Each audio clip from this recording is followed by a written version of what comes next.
అండి, నమస్తే. Welcome to our channel Vini kitchen and blogs. ఈరోజు సండే కదా, మీ ఇంట్లో సండే స్పెషల్ అయితే ఏం చేస్తున్నారు? నేనైతే ఈరోజు మా ఇంట్లో లెమన్ లీవ్స్తో బగారా రైస్ అయితే చేస్తున్నాను. ఇలా లెమన్ లీవ్స్తో బగారా రైస్ చేయొచ్చని మీలో ఎంతమందికి తెలుసు నాకు చెప్పండి.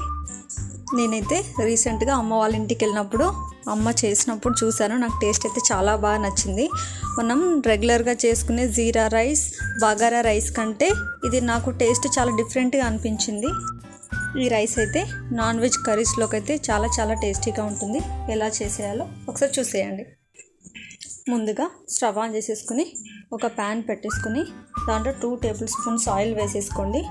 ఆయిల్ హీట్ అయిన తర్వాత ఆ ఆయిల్లో మనం రెడీ చేసి పెట్టుకున్న మసాలాలు 3 లవంగాలు, చిన్న ఫ్లవర్, 3 ఇలాచి, కొంచెం షాజీరా, 1 ఇంచ్ చెక్క, కొంచెం బిర్యానీ ఫ్లవర్, 2 బిర్యానీ ఆకు, కొన్ని వెల్లుల్లి, వీటన్నింటినీ ఆయిల్లో వేసుకుని లైట్గా ఫ్రై చేసుకోండి.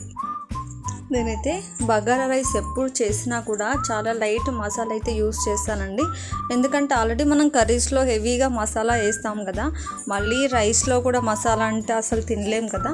అందుకే నేను చాలా తక్కువ క్వాంటిటీలో మసాలా అయితే యూస్ చేస్తాను. ఇలా వేసుకున్న మసాలాలన్నీ కొంచెం లైట్గా ఫ్రై అయ్యేంత వరకు అలా ఒకసారి మిక్స్ చేసుకుని మనం తీసుకున్న లెమన్ లీవ్స్ని 2 టైమ్స్ వాటర్తో నీట్గా క్లీన్ చేసి పెట్టుకున్నాం కదా, ఆ లెమన్ లీవ్స్ని ఈ ఆయిల్లో వేసేసి ఒక 2 మినిట్స్ పాటు ఫ్రై చేసుకోండి.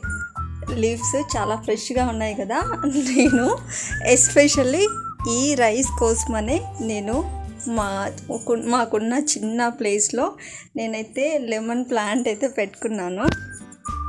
పర్సనల్గా నాకైతే ఈ రైస్ టేస్ట్ అయితే నాకు చాలా డిఫరెంట్గా చాలా బాగా నచ్చింది.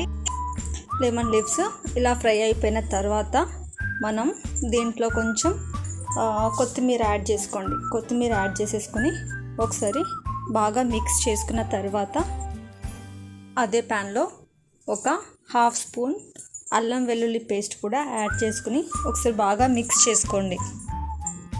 ఇలా అన్నీ ఫ్రై అయిపోయిన తర్వాత స్టవ్ ఆఫ్ చేసుకుని ప్యాన్ని పక్కన పెట్టేసుకోండి. నెక్స్ట్ నేనైతే 3 గ్లాసెస్ రైస్కి 6 గ్లాసెస్ వాటర్ తీసుకున్నాను. ఇప్పుడు ఈ రైస్ నేనైతే కుక్కర్లో డైరెక్ట్ చేసేస్తున్నాను. కుక్కర్లో వేసేస్తే మనకి ఏంటంటే 3 విజిల్స్ వచ్చిందంటే మనకి ఇంకా రైస్ అయితే కుక్ అయిపోయినట్టు కదా.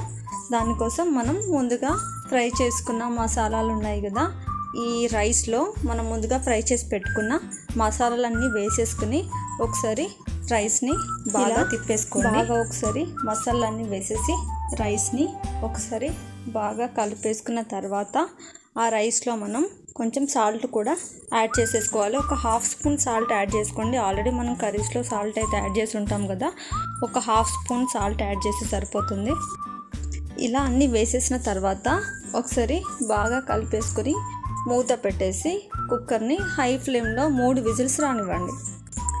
ఇంకా 3 విజిల్స్ అయితే వచ్చేసాయి. ఒకసారి స్టీమ్ అంతా పోయిన తర్వాత ఓపెన్ చేసేసి ఒకసారి బాగా మిక్స్ చేసుకోండి. ఇంకా రైస్ అయితే ఇలా రెడీ అయిపోయి ఉంటుంది. టేస్ట్ అయితే చాలా బాగుంటుందండి. ఒకసారి ట్రై చేసి మీకు ఎలా కుదిరిందో నాతో కామెంట్ బాక్స్లో అయితే ఒకసారి షేర్ చేయండి. మీకు నచ్చినట్టయితే నా ఛానల్ని సబ్స్క్రైబ్ చేసుకోండి. Thank you for watching.